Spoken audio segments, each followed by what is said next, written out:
고린도후서 5장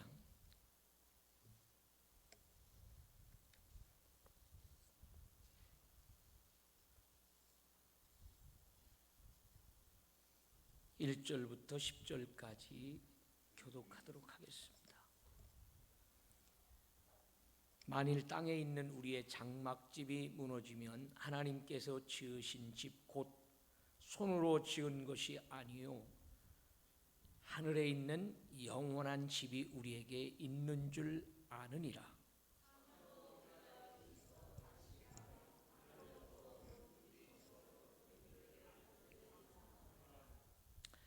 이렇게 입음은 우리가 벗은 자로 발견되지 않으려 함이라.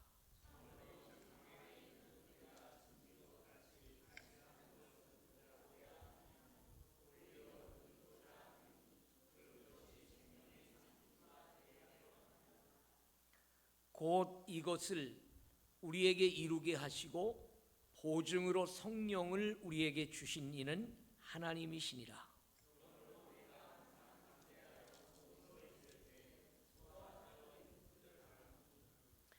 이는 우리가 믿음으로 행하고 보는 것으로 행하지 아니함이로라.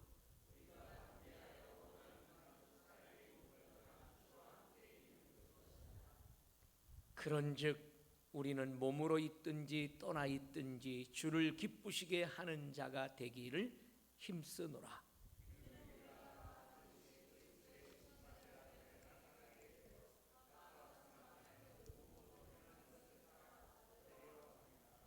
아멘. 찬양 있으십니까? 없어요? 네.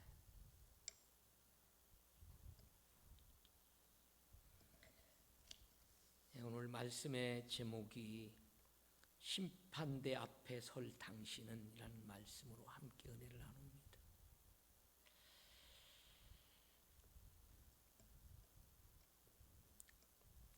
오늘 이 말씀을 보면 바로 그 본문 앞 세 절 16, 17, 18절 말씀을 보시면 겉사람과 속사람에 대한 이야기를 합니다. 여러분, 우리 육신은 겉사람은 나이가 1살, 2살 더 먹어가기 시작하면 물론 청년 때까지 건강한 왕성한 의욕과 열정과 힘이 있는 세대가 되지만 이제 청년의 세대를 접고 일을 왕성하게 하고 40대, 50대가 넘어서기 시작하면 그때부터 우리의 육체는 점점점 쇠하여져 간다는 사실을 알게 됩니다. 그래서 이제 50대가 넘어서 60대가 되고 70대가 되어지면 이제 육체는 어때요? 힘을 자꾸 잃어가는 쪽으로 가게 됩니다. 이게 겉사람은 점점 더 어떻게 돼요? 낡아진다는 표현을 거기서 쓰고 있고요. 그런데 우리의 속사람, 우리의 영의 사람, 우리의 믿음의 사람은 어떻게 돼야 된다라고 그게 건전한 겁니까? 속사람은 날마다 어떻게 한다고요? 새로워지도다. 주님 나라 갈 때까지 우리의 영적인 사람은 더 강건해지고 그래서 하나님의 나라에 대한 소망을 풍성하게 품고 그렇게 살아가야 우리가 이 세상에서 육신은 자꾸 낡아지고 후패해져 가지만 우리의 영적 사람은 날로 건강하고 날로 더 새로워지는 이런 삶을 통해서 영원한 하나님의 나라와 연결되어지게 된다라고 하는 것을 오늘 말씀을 하고 있는 것을 보게 됩니다. 그러면서 여기 이제 18절 말씀의 그 앞 부분에 보면 우리가 주목하는 것은 보이는 것이 아니요 보이지 않는 것이니 보이는 것은 잠깐이요 보이지 않는 것은 영원합니다. 우리가 살아가고 있는 이 육신을 입고 살아가는 이 지구는 우리가 살아있을 동안에만 필요한 겁니다. 잠시 잠깐이라는 거죠. 그런데 우리가 살아야 될 영원한 집이 있는 그 하나님의 나라는 여러분 쇠하지도 않고요, 없어지지도 않습니다. 그러면서 영원한 그런 집에서 우리가 살아야 될 것을 말하고 있어요.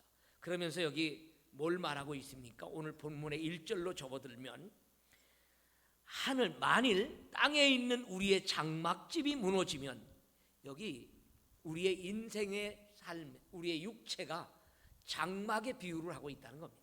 장막은 어때요? 낡아지는 거예요. 특징이 낡아져요. 오래 가면 오래 갈수록 장막은 여러분 낡아져서 찢어지고 또 이제 이렇게 상해요. 그러면 그 장막도 어느 정도 쓰다가 쓸 수가 없습니다. 그런데 우리의 장막집이 무너지면, 하나님께서 지으신 집, 곧 손으로 지은 것이 아니요 하늘에 있는 영원한 집, 여기 땅에 있는 우리의 장막집과 하늘에 있는 영원한 집을 대조하면서 설명하고 있는 것을 보게 됩니다. 그렇습니다. 그렇기 때문에 우리는 이 땅에 소망을 둘 수 있는 게 없다는 거예요.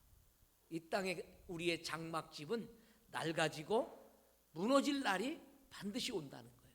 그런데 우리가 소망하고 있는 그 나라, 그 집은 손으로 짓지 않는 영원한 집, 하늘에 있는 집, 하나님이 지으신 집, 그 영원한 집에 들어가서 살 것을 여기서 소망하고 있는 모습을 보게 됩니다. 지금 이런 얘기를 하면 실감이 별로 안 나는 것 같아요. 그래도 육신이 있는 집이 좋은 것 같이 아직 좀 더 살게 해주세요. 다 이렇게 소망하고 있습니다. 네. 그 다음 2절을 보니까 뭐라고 얘기를 하면, 참으로 우리가 여기에 있어 탄식하며 하늘로부터 오는 우리 처소로 덧입기를 간절히 사모하노라, 이렇게 말합니다. 여기 옷을 입고 벗는 것으로 표현하고 있어요. 우리가 하나님 앞에 섰을 때에, 하나님 앞에 섰을 때에 3절 보세요. 우리가 벗은 자로 발견되지 않으려 합니다. 부끄러운 모습으로 하나님 앞에 서지 않는 인생이 되기 위하여 무엇으로 덧입을 하고요? 분명히 여기 우리 처소로 덧입기를 간절히 사모하노라. 하늘로부터 오는 우리의 처소. 이 세상에 있는 장막집은 쉽게 무너지는데, 손으로 짓지 않은 하나님이 지으시는 집, 그 처소를 입을 수 있도록 어떻게 하라고요? 간절히 사모하라.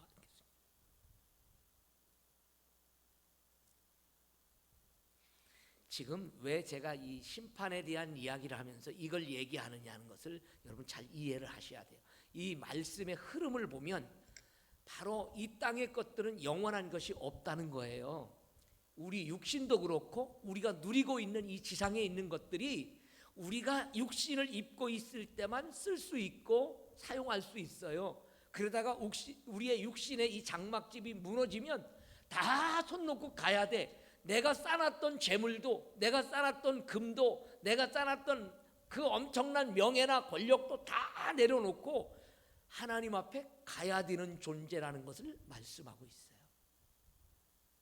그런데 삶의 방향이 잘못돼서 자꾸 육신의 것에만 집착하고 그걸 쌓는 데만 집착하다 보면 어떤 현상이 벌어질 것 같습니까?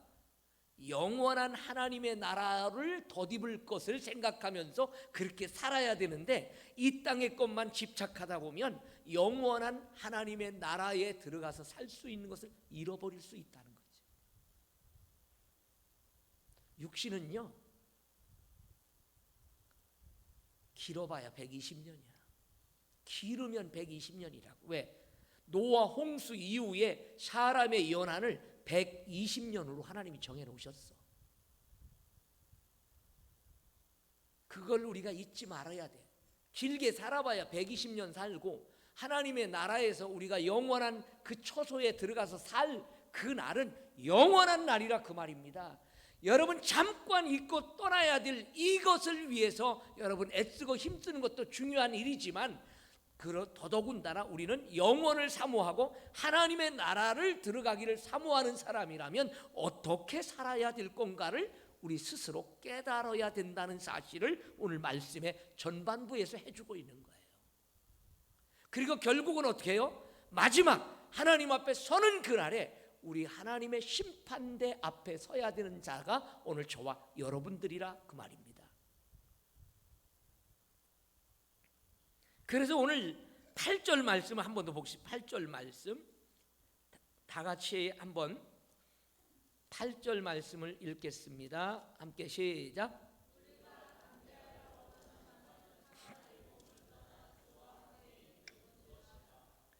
자, 우리가 담대하여 원하는 바는 차라리 몸을 떠나 주와 함께 있는 그것이라 이렇게 말합니다.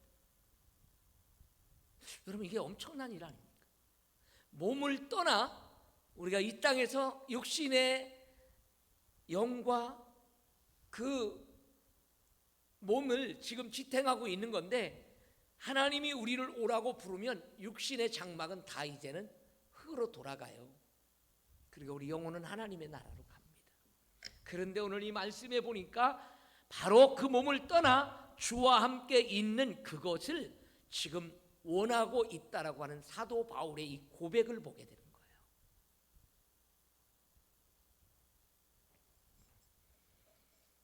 지금 우리의 몸은요, 아무리 존귀한 것 같아도 병들면 초라해져 버려요. 자기 몸도 자기가 지탱을 못해요. 먹으려고 해봐야 먹어지지도 않고요.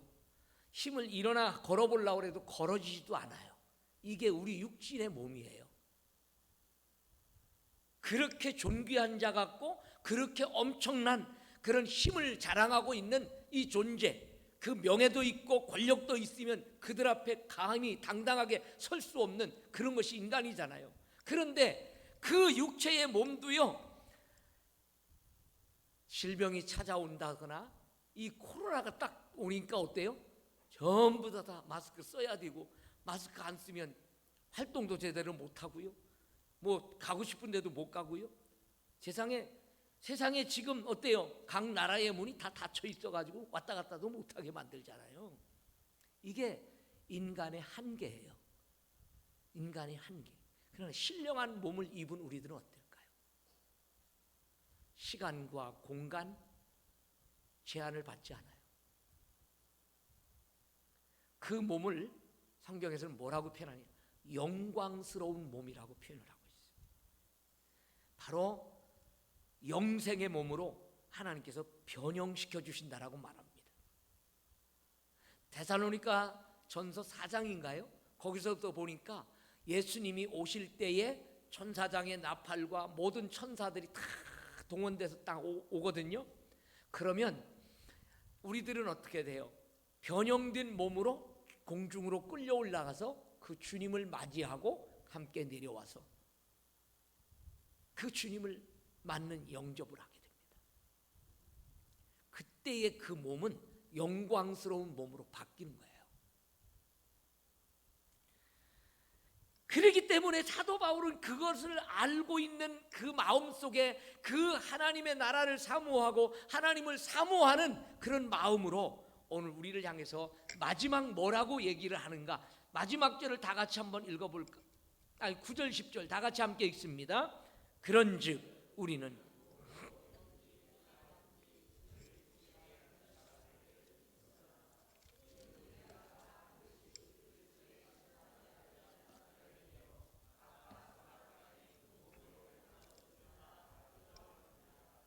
아멘. 야, 여러분 보세요. 그렇기 때문에 우리는 몸으로 있든지 떠나 있든지 어떤 삶을 살아야 된다고요? 심판대, 그리스도의 심판대 앞에 나타나게 될 텐데 그때에 하나님이 선악간에 그가 행한 대로 갚아주시겠다. 자, 여기서 한 가지 우리가 꼭 유념해야 될 게 있습니다. 여러분 바른 생각 가지세요. 하나님의 심판대 앞에 선다는 이 심판은 요한계시록에 나오는 안 믿는 사람들을 위하여 열리는 그런 심판이 아닙니다.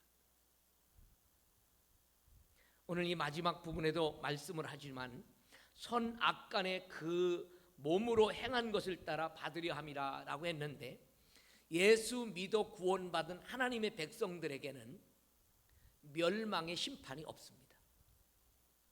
그건 이미 예수 그리스도가 우리를 위하여 심판을 받으셨기 때문에 십자가상에서 우리의 죄값을 대신 지불하는 그런 심판을 받으셨기 때문에 오늘 예수 믿는 저와 여러분들은 그런 최후의 멸망의 심판이 아닙니다.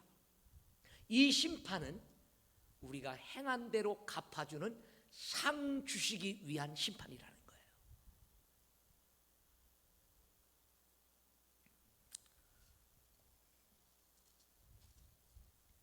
이 시간에 정신 안 차리면 나중에 하나님 나라 가서 여러분 상 못 받아요. 정신 차리고 잘 듣고 오늘 우리가 어떻게 살아가야 될 건가를 여러분들 마음속에 한번 깊이 생각을 해야 됩니다. 자, 우리가 믿는 하나님이 어떤 하나님입니까? 오늘 말씀을 보면 심판하시는 하나님이라고 했어요. 여러분, 심판을 한다는 얘기는 공의로움이 없이는 안 됩니다. 그리고 그분은 뭐예요?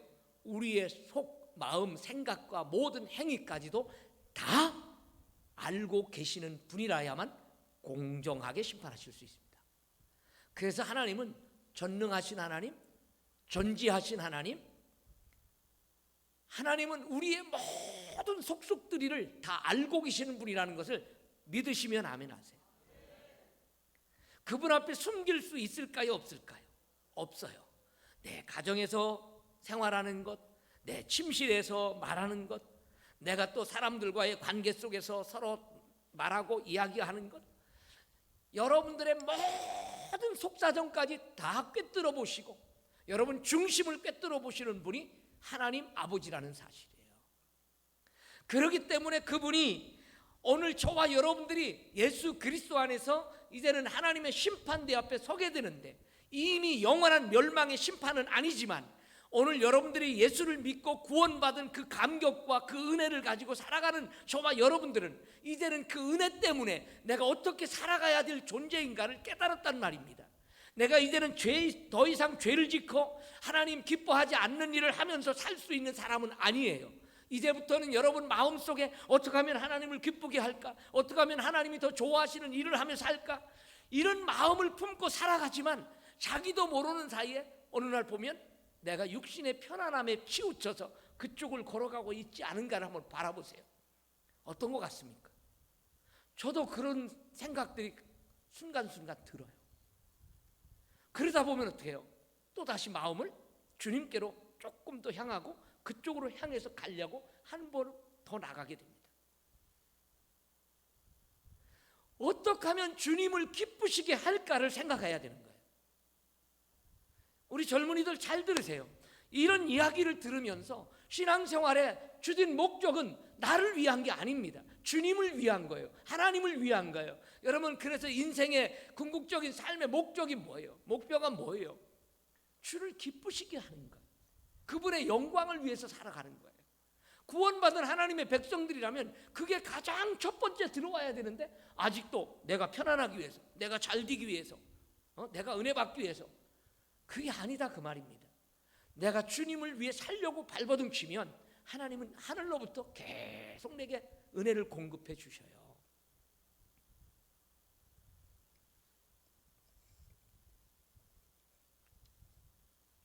여러분, 사람에게는 누구나 살고 싶다라고 하는 욕망이, 본능이 있습니다. 이것은 죄가 아니에요. 하나님, 나 조금만 더 살게 해주세요. 나는 좀 몇 살까지 살게 해주세요. 여러분, 죽음에 대한 공포를 느낀 사람들은요, 그 기도를 할 수 있어요. 제가 늘 가끔 이런 말씀 드립니다만 저희 어머님이 예수 믿는데 어느 날 갑자기 무당이 찾아와가지고 당신 52세밖에 못 살아.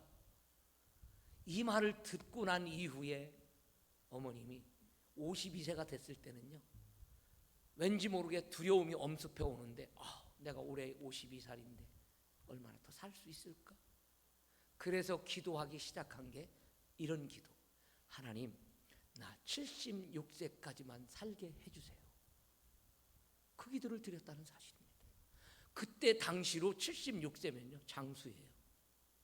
저희 아버지도 76세까지 살고 죽으셨어요. 저희 어머니도 76세에 돌아가셨어요.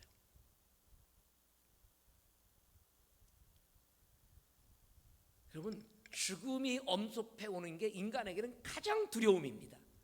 이 두려움을 극복하고 이길 수 있는 길은요, 예수 그리스도 안에 거하는 거예요. 그러면 죽음의 두려움이, 죽음이 온다라고 해도 그걸 담담하게 받아들일 수 있고 영원한 하나님의 나라를 꿈꾸면서 편안하게 눈을 감을 수 있는 것이 오늘 그리스도인의 삶이다, 그 말입니다.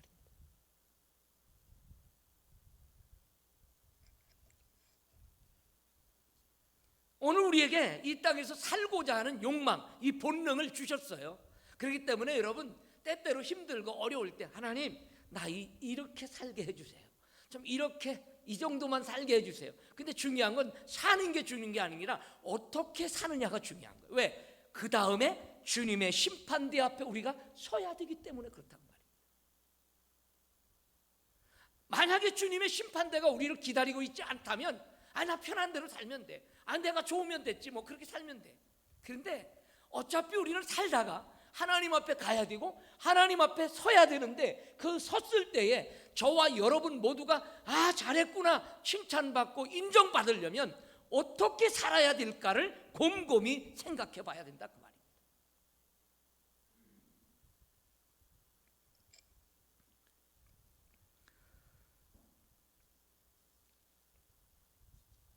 이 아들이 기도하면서 그러잖아요. 이 막둥이가, 아버지 120살까지만 살게 해주세요. 그래서 내가 얼른 아멘 했다니까. 왜 그러겠어요? 인간의 욕망은 그만큼 살고 싶은 욕망인 거예요. 이게 무슨 인간적으로 그게 잘못됐다라고 하는 것보다는 사는 날 동안 건강하게 살면서 120살 산다면 그것도 영광스러운 일이, 육신적으로도 그렇잖아요. 그런데다가 그 120살 사는 동안 비리비리 해가지고 맨날 자리에 누워서 120살 산다면 그것도 영광은 아니야. 사는 날 동안 건강하게 활동하면서 살다가 그렇게 활동하는 동안에 하나님이 오라고 부르면 할렐루야 하고 가면 되잖아. 난 여러분 그렇게 살기를 바랍니다. 아멘. 찬양 한번 할까요? 이 시간이 굉장히 피곤한 시간이에요. 힘들어. 정신 바짝 차리고 들어야 내일을 향한 우리의 삶이 조금 더 나아질 수 있지 않을까.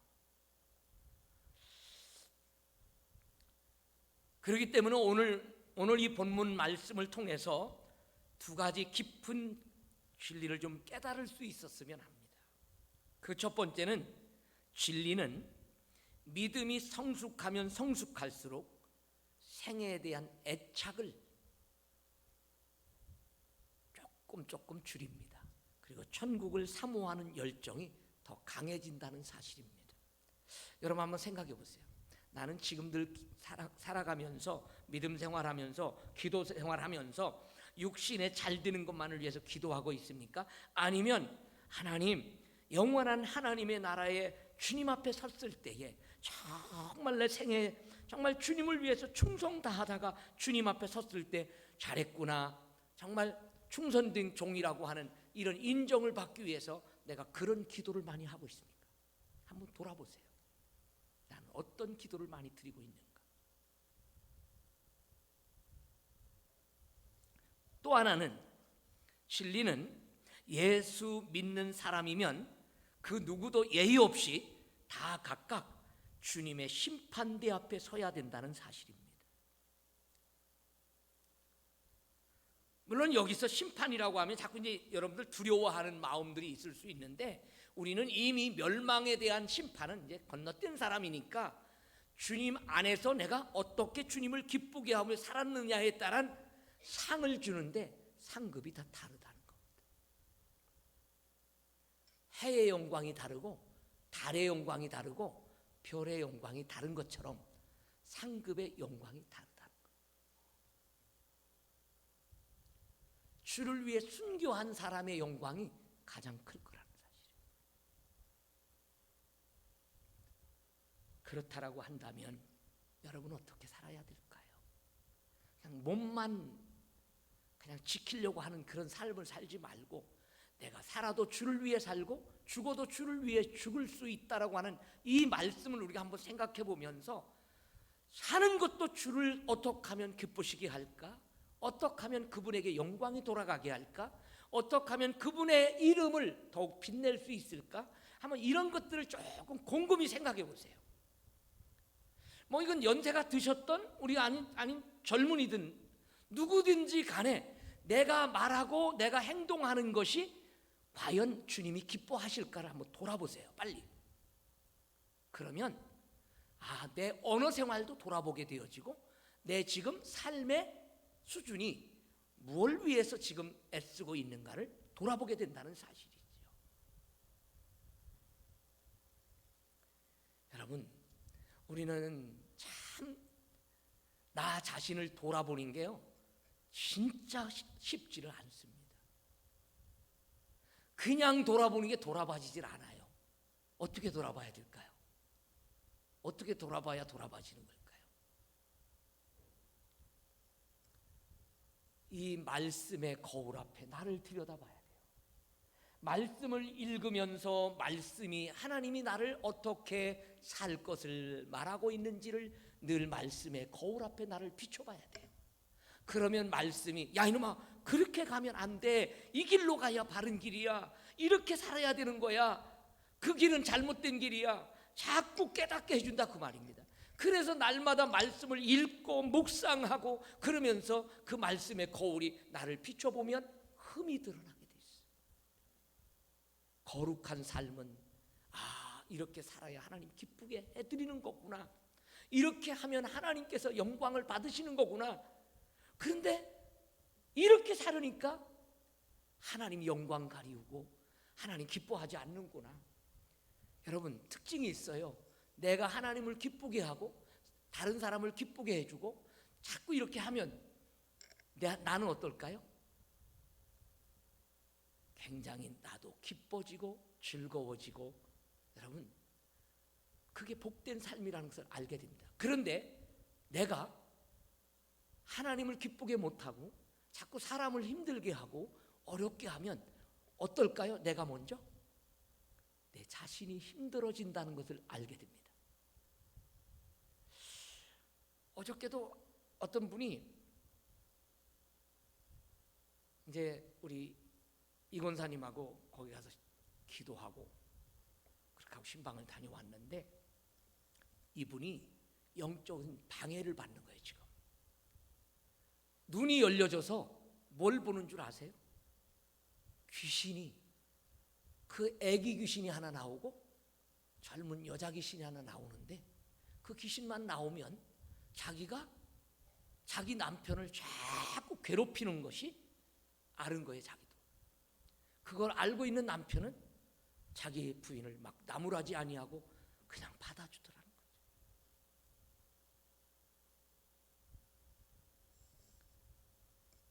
여러분 이런 악의 세력들이 눈에 보인다는 건요 그 쉬운 일은 아니고요 아무나 되어지는 것도 아니에요. 그런데 이상한 것은 그분의 동생 되시는 분이 물론 여기 교회 나왔던 분인데 지금 미국에 들어가서 있는데 지금 작정 기도를 하고 있다는 거예요. 근데 그런 현상이 나타난 겁니다. 얼마나 괴롭겠어요 한번. 그러니까 이분이 목사님 좀 불러달라고 자기 집에 와 있는 요양사가 기독교인이었대요. 평강교회 교인이었다라고. 그래서 자기 평강교회 목사님 좀 모시고 올까 그러니까 아니라고 나는 여기 좋은 교회 목사님을 좀 모시고 와야 된다고. 그래가지고서는 제가 부랴부랴 우리 권사님 또 전화하시고 또 그래서 다녀왔습니다만 오늘 예배 끝나면 바로 가서 예배 드려 주려고 지금 작정을 하고 있습니다. 여러분 이렇습니다. 악한 영들은 우리를 끄집어 내려서 하나님을 기쁘게 하는 삶을 못 살게 하려고 온갖 수단과 방법을 다 동원합니다. 여러분, 귀신이 자꾸 나타나니 눈에 보이니 이게 어떻게 해서 한번 생각해 보세요. 여러분, 잠을 편안하게 잘 수 있을 것 같습니까? 누우면 그게 어른거리고 왔다 갔다 하니 여러분 어떻게 해서 한번 생각해 보세요. 환장하는 겁니다. 이거 그래서 방법을 알려줬어요. 예수님의 이름으로 이 귀신아 떠나가라. 아멘. 그렇게 물리치지 않으면 안 떠나요. 내 힘으로는 감당이 안 되는 영적 세력을 여러분 알아야 됩니다. 오늘 우리가 이 세상에 살아가는 동안에 구원받은 하나님의 백성이지만은 하나님의 백성들도 끊임없이 천국 가는 그날까지 여러분 주변에서 여러분 악한 사단들이 여러분 끄잡아 내리려고 온갖 수단과 방법을 다 동원해요. 로마서 8장에 보니까 오라 나는 곤고한 사람이라 이 사망의 몸에서 누가 나를 구원하리라. 7장에서 그렇게 말하고 있어요. 그런데 사도 바울이 깨닫는 건 뭐냐? 성령의 생명의 법이 죄와 사망의 법에서 나를 구원하는 것을 알았어요.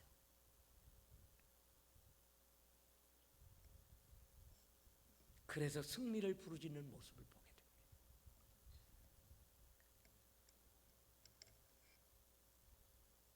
오늘 우리 장로교인들 특별히 약점이 있다면 구원에 대한 확신은 가지고 있는데 삶의 열정과 성령의 충만한 삶에 대한 것이 너무 희박해요. 삶이 안 따라오고 있다는 겁니다. 예수 믿었으니까 구원받는다는 확신은 가지고 있는데 삶의 선한 행위들, 정말 이웃에 있는 사람들을 돕고 그들을 잘 케어해주고 하는 이런 역할들을 제대로 못하는 수가 많아요.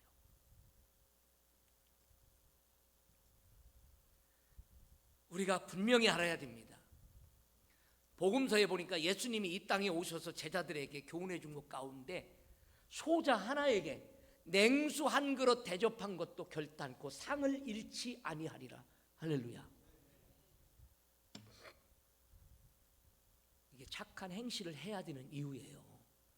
여러분들이 예수 이름으로 옆에 있는 한 사람에게 사랑의 마음을 품고 물 대접 하나 했다라고 하더라도 복을 받을 줄로 믿습니다. 새벽마다 물 떠다 주시는 분이 얼마나 복되겠어요.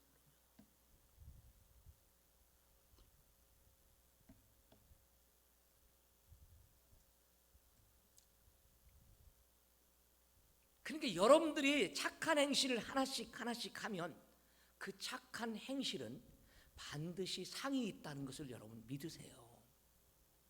그래야 남을 잘 대접하고 남을 잘 섬기면 내 자존심 상할 것처럼 생각하는 사람이 있다면 바꾸세요. 지금부터 내가 종처럼 다른 사람을 섬겨주면 하늘의 상급은 하나씩 둘씩 쌓인다는 사실을 믿으시길 바랍니다. 이 믿음이 없이는 사람을 못 섬깁니다. 사람을 대접 못합니다.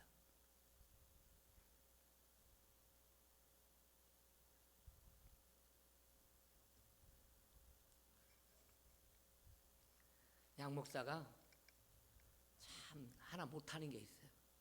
좀 나 좀 섬겨봐 이런 걸 못하는 거야. 우리 성도들한테.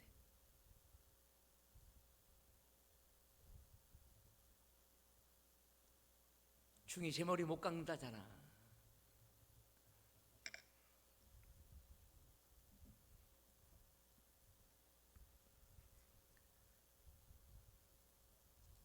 근데 사람들이 꼭 손에 쥐어줘야만 하더라고. 안 쥐어주니까 잘 못하더라고.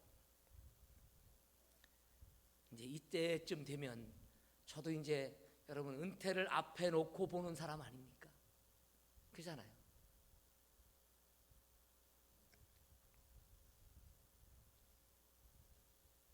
저는 여러분들의 생일이 되면 그래도 섬겨주려고 커피 한 잔이라도 쏴주려고 하고 뭐라도 하나 좀 드리고 싶어서 막 쏴줍니다. 근데 돌아오는 건 별로 없더라고. 내가 돌아올 때를 기대하고 하는 게 아니라 나는 그렇게 하고 싶어. 뭐라도 자꾸 주고 싶고 자꾸 섬기고 싶은데, 근데 이상하게 이게 여러분 아셔야 될 게 뭐냐면, 나는 누구인가가 그렇게 했는데 상대방은 나한테 그렇게 안 한다라고 하면 마음이 어떨까요? 2번, 3번 안 가진다는 사실입니다. 오늘날 이런 생각이 들더라고. 에이, 이제 뭐 자꾸 해봤자 뭐 그런데 뭐 또 해? 안 하고 말어? 야, 이게 인간의 마음입니다. 이게 인간의 마음이에요. 거기서 끝나면 하늘의 상급은 멈추는 거예요. 그렇잖아요. 내가 뭔가 바라고 했다면 상급은 없을 수도 있어요. 난 바라고 하지는 않잖아요. 여러분들도 정말 그런 섬김을 통해서 하늘의 상급이 자꾸 쌓여서 주님의 심판대 앞에 섰을 때에 잘했다고 칭찬받는 하나님의 사람들이 되기를 주님의 이름으로 축원합니다. 우리는 어차피 구원을 값없이 받았어요. 아마 구원의 값을 지불하라고 하면 여러분 전생애를 다 갖다 드려도 안 돼요. 할 수가 없어요. 그러니까 너무 큰 값이기 때문에 지불을 못하니까 하나님이 은혜로 거저주셨다는 거죠. 그게 구원이라고 말입니다. 구원의 값은 지불할 수가 없어요. 그런데 구원받은 사람답게 살아야 되는 요구가 우리에게 뒤따라온다는 거죠. 그래서 하나님이 내가 거룩하니 너희도 거룩하라고 말씀을 하는 것이고요, 주님이 내가 이렇게 선생으로서 너희를 섬겼으니 너희들도 서로 섬기는 것이 마땅하도다. 그래서 내가 본을 보여줬노라고 말씀을 하고 있는 겁니다. 저도 역시 마찬가지예요. 제가 그렇게 여러분들을 섬기면 여러분들도 그렇게 서로서로 섬기면서 좋은 그런 모습을 갖춰야 돼요. 나는 우리 지난주인가요? 우리 김노미 권사님 팔순이라고 하는 건 교회에서는 몰랐습니다. 우리 구역원들이 자기들이 알아서 케이크 준비하고 뭐 이렇게 준비하고 축하해주는 축하식을 스스로 한 거예요. 내가 하라고 한 거 아니에요. 그게 얼마나 아름다운 모습들이냐고 말이에요. 그런 모습이 교회 안에 자꾸 넘칠 때 그거는 우리가 스스로 축하해주고 기뻐해주고 사랑하고 그렇게 해야 될 것들이에요. 오늘 우리 이런 것이 하늘에 자꾸 상급으로 쌓여진다라고 한다면 여러분, 우리 심판대 앞에 설 때에 하나님 앞에 기쁨으로 설 수 있어요.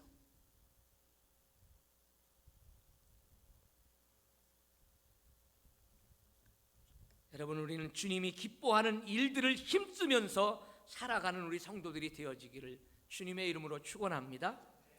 어차피 우리는 하나님 기쁘시게 하면서 살려고 부단히 노력하고 힘써야 돼요.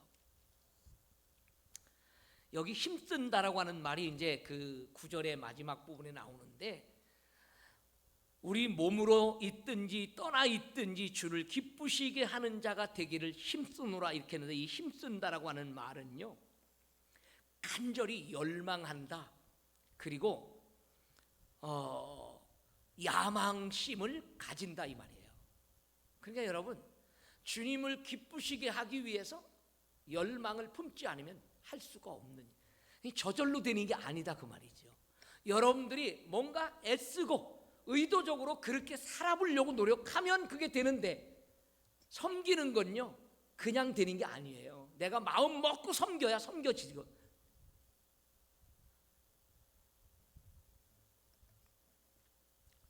그래서 내가 살아도 주를 기쁘시게 하는 것이 생의 목적이고, 내가 지금 죽어도 뚜렷한 나의 목적과 야심이 있다면 그것이 바로 주님을 기쁘시게 하는 것이라는 거죠.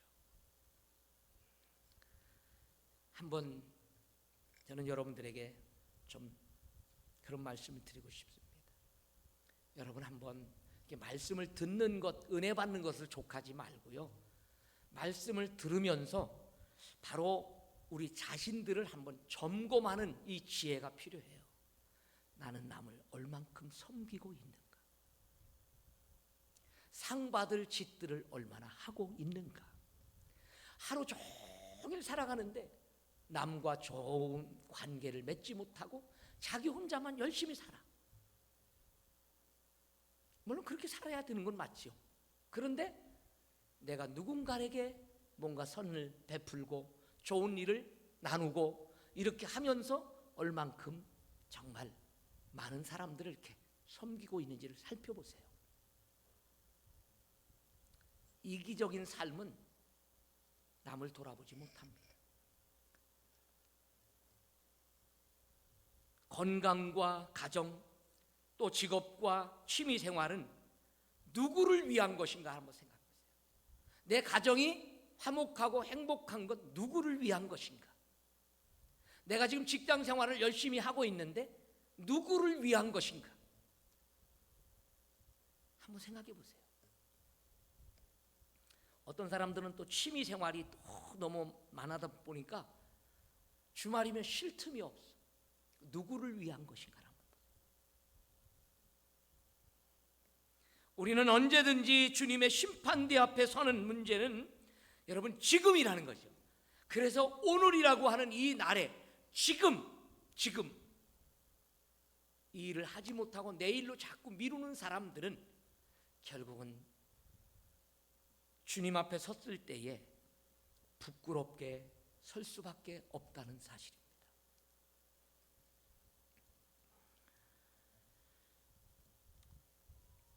주님을 기쁘시게 한다는 말은 주님의 뜻을 헤아려서 그분의 뜻에 순종하고 헌신하는 것을 말합니다.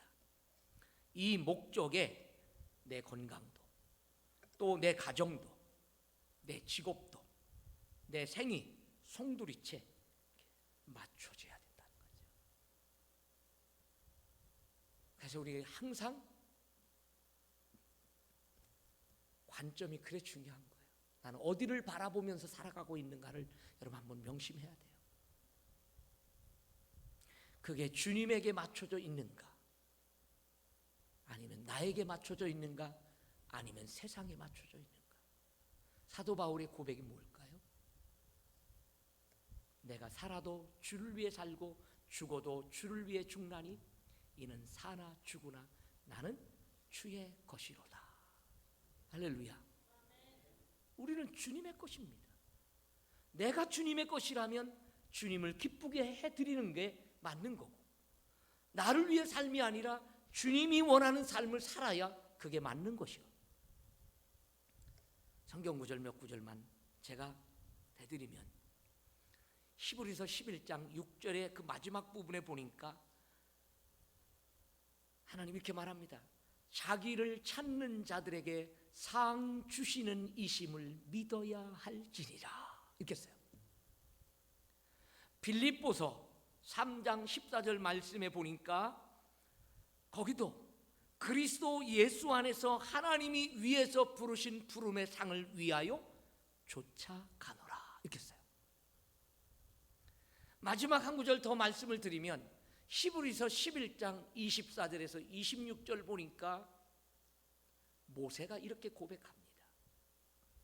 믿음으로 모세는 장성하여 바로의 공주의 아들이라 칭함받기를 거절하고 도리어 하나님의 백성과 함께 고난받기를 잠시 죄악의 낙을 누리는 것보다 더 좋아하고 그리스도를 위하여 받는 수모를 애굽의 모든 보화보다 더 큰 재물로 여겼으니 이는 상 주심을 바라봄이라. 믿음의 선진들이 걸어간 길은 이 땅에서 잘 먹고 잘 사는 거에 초점을 맞춘 게 아니라 영원한 하나님의 나라에서 나를 위해서 기다리고 있는 그 상을 위하여 전진해 가고 있다는 사실을 말씀하고 있습니다. 오늘 여러분, 어차피 우리는 모두가 다 그리스도 앞에 서야 될 것이고 하나님의 심판대 앞에 서서 잘했느냐 못했느냐에 대한 상 주실 거에 대한 심판을 받을 때 잘했다고 칭찬하고 인정받는 사람이 돼야 되지 않을까요? 그러려면 내게 주어진 오늘이라고 하는 이 삶의 현실 속에서 어떻게 하나님을 기쁘게 할까? 어떻게 그분을 즐거워하면서 열심히 주님을 섬길까? 내 주변의 사람들에게 어떻게 사랑하고 섬기면서 살까? 아마 이 마음을 품으면서 한 주간 동안 열심히 성공적인 삶, 정말 하나님 앞에 잘했다 칭찬받는 삶이 될 수 있기를 주님의 이름으로 축원합니다. 기도하겠습니다.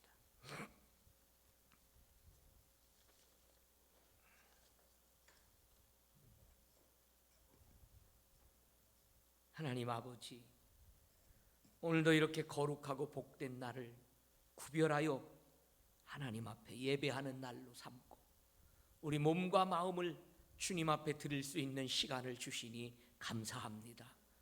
내게 주어진 오늘이라고 하는 이 현실을 어떻게 살아가야 하나님 앞에 섰을 때 잘했다고 칭찬받고 상 받을 수 있는 존재인가를 하나님 늘 묵상하고 하나님 최선을 다해서 열심을 품고 주님을 섬기고 정말